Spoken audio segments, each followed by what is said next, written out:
na ba yung board? Good morning po. Ikaw yung chairman. Basta. Siya yung gagawin ng presidente. Nako. And we have you, Agnes, Masyado ka pa rin ng presidente. ito na kami. Then he is coming in from business purposes. Complete na kami. But this is a nationwide program. And I said, there are 3 programs that are thinking of it. I said, let us first pursue the program we have. We have a mining program, we have an inventions program, we have a program. Gawin nila natin, wag masyadong, let's not use the word mining. Barter program. Barter program Mas yan. maganda yun. Kasi pag mining, Malaki ba ito? Magkukulat. Sige, kaya lang. Bartering. Bartering. Global system. Global bartering. Global bartering. Mining. We have a corporation which spells the objectives, mining, fishing, and timber. Existing corporations already, why do you not talk about mining? And we have a stockpile. And we have a stockpile.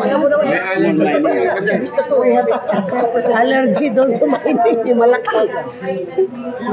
Small mining kami. 1H1 In-announce na yun yung BBM. Meron na. Kasi kahit anong gawin natin, we really need energy. Yeah, I said, We have the energy. mining. Let's talk about muna to that movement. Yun nga.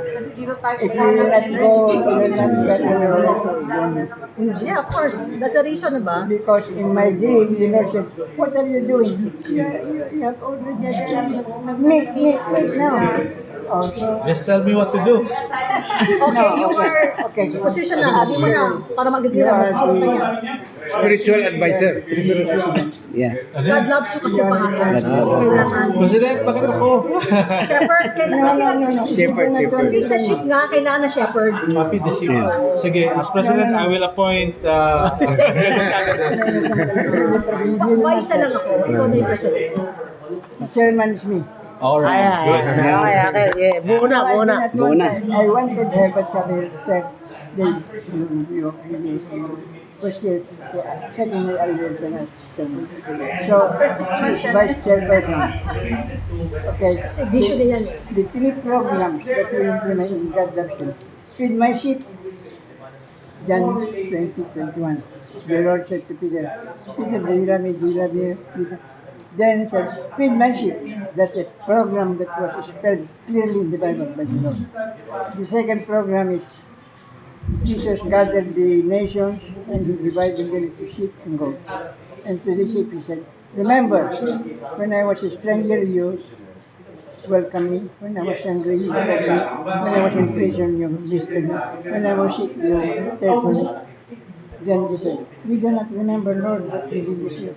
Inasmuch as you have done this to the least of them, my brethren, you have done it to me. Spell that like that.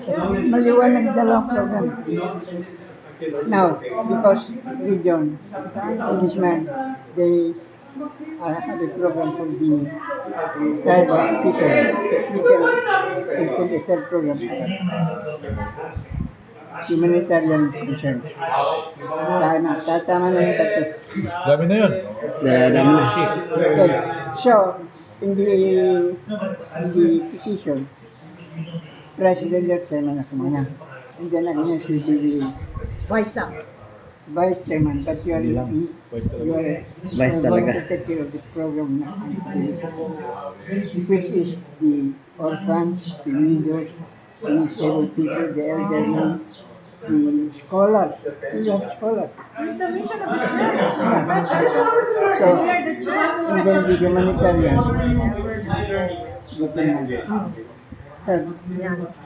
Traditional and alternative health care.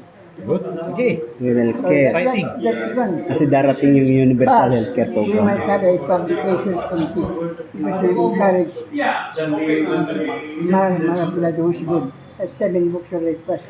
We are going to put up a book called Cobranio Sermon. We will document sermons. We will document the historical beginnings of all the churches in the country, church-related institutions.